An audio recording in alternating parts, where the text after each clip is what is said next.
शिव गुरु के चरणों में प्रणाम करती हूँ। माता पार्वती के चरणों में प्रणाम करती हूँ। शिव गुरु मेरा प्रणाम स्वीकार कीजिए। माता पार्वती मेरा प्रणाम स्वीकार कीजिए। साहेब भैया के चरणों में प्रणाम करती हूँ। नीलम दीदी के चरणों में प्रणाम करती हूँ। सभी देवी देवताओं के चरणों में प्रणाम करती हूँ। धरती माता के चरणों में प्रणाम करती हूँ। आइए आप सबका भक्ति भंडार में स्वागत है। मैं आपको सुनाने जा रही हूँ एक किसान भाई की कहानी। शिव गुरु की अधूरी कथा सुनने पर शिव गुरु का अपमान होता है, पूरी कथा सुनने पर सम्मान होता है। इसीलिए पूरी कथा सुनना चाहिए। मैं आपको सुनाने जा रही हूँ एक किसान भाई की कहानी। एक किसान भाई थे तो वो शंकर भगवान के परम प्रिय भक्त थे, लेकिन उनके पास 7 बेटी थी, कोई बेटा नहीं था। तो जो किसान की पत्नी थी वो बहुत कंजूस थी। कोई दरवाजे पे भिखारी आता था मांगने वाला तो किसी को भी एक अन्न का दाना दान नहीं करती थी, कभी 1 रुपए का दान नहीं करती थी। लेकिन जो किसान भाई थे वो शंकर भगवान के परम प्रिय भक्त थे। परम प्रिय भक्त थे, लेकिन उनसे भी कहते थे कि आप भी शंकर भगवान की पूजा किया करो, भिखारियों को खाना खिलाया करो, पंडितों को दान किया करो।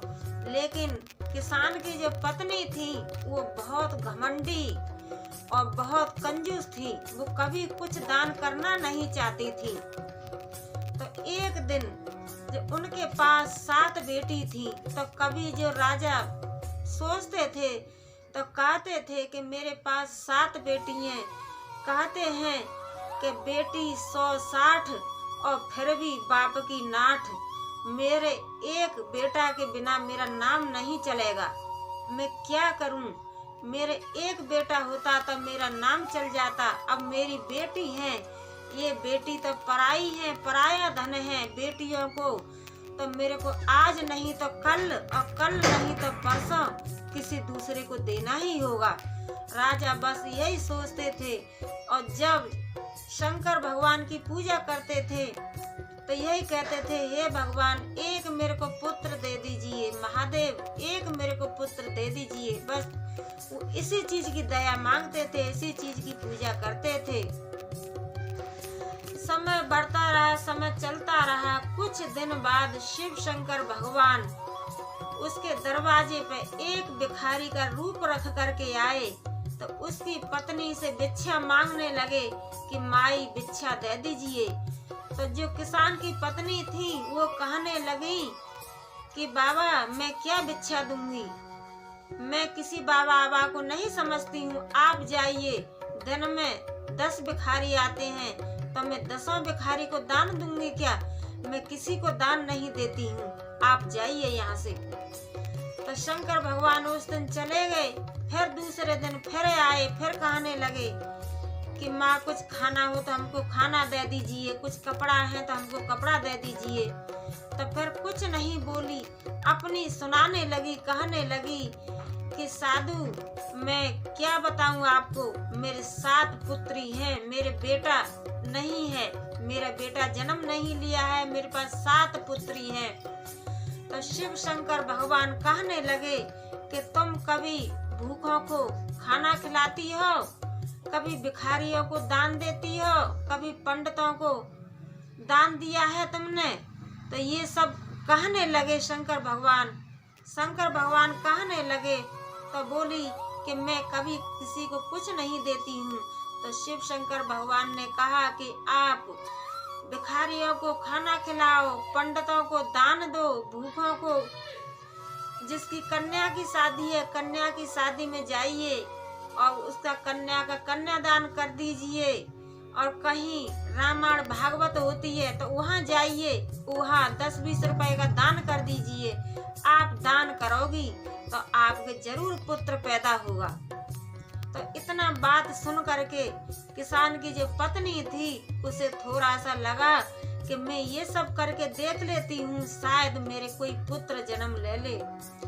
तो वो कहीं जैसे रामायण हो तो वहां भी सुनने जाए, कुछ दान दक्षिणा दे के आए और पंडितों को भी दान करने लगी, भिखारियों को भी भिक्षा देने लगी, भूखों को खाना खिलाने लगी। तो 9 माह बाद और उसी पत्नी के, किसान की पत्नी के एक पुत्र ने जन्म लिया। तो राजा रानी बहुत खुश हुए, अपना धन लुटाने लगे, खूब भिखारियों को भिक्षा देने लगे और भूखों को खाना खिलाने लगे। तब फिर दोबारा वही शिव शंकर भगवान साधु का रूप रख के आए और कहने लगे कि उसी के दरवाजे पे आए तो कहने लगे कि आपके पुत्र पैदा हुआ कि नहीं। तो कहने लगी कि हाँ बाबा, एक बाबा आए थे और वो हमको ये सब बता के गए। तो जब से मैं ये सब करने लगी हूँ तो मेरे एक पुत्र पैदा हुआ है। तो फिर शिव शंकर भगवान कहने लगे कि जितना ज्यादा आप पुण्य करोगी इतना ही आपको फल मिलेगा। आप पाप करोगी तो पाप से आपको कुछ मिलने वाला नहीं है।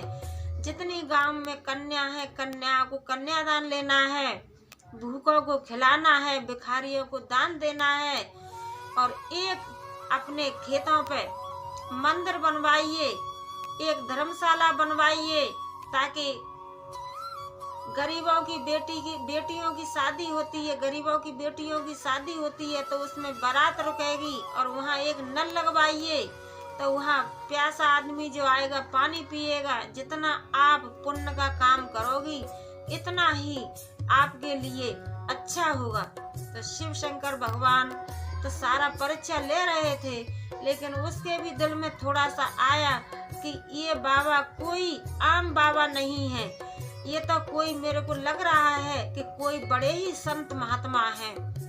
तो उसके पति थे, किसान भाई थे, तो वो तो शिव शंकर भगवान के परम प्रिय भक्त थे, परम भक्त थे।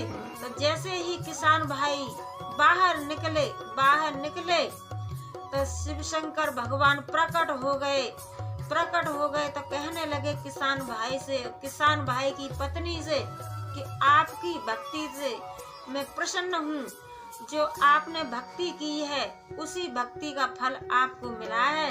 लेकिन देरी इसलिए हुई कि आपकी पत्नी है ना बहुत कंजूस है, ये कभी किसी भिखारियों को भीख नहीं डालती हैं और कभी गांव में शादी होती है तो किसी बेटी का कन्यादान नहीं लेती हैं और कभी ये पंडितों को दान नहीं करती हैं। कभी कहीं रामायण भागवत होती है तो एक पैसा कभी कहीं नहीं इधर उधर करती हैं। तो पति पत्नी दोनों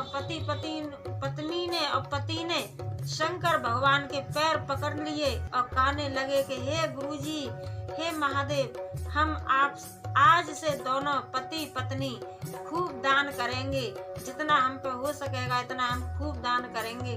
हे महादेव, जैसी आपने किसान भाई की मनोकामना पूर्ण की ऐसी सभी भक्तों की मनोकामना पूर्ण करना।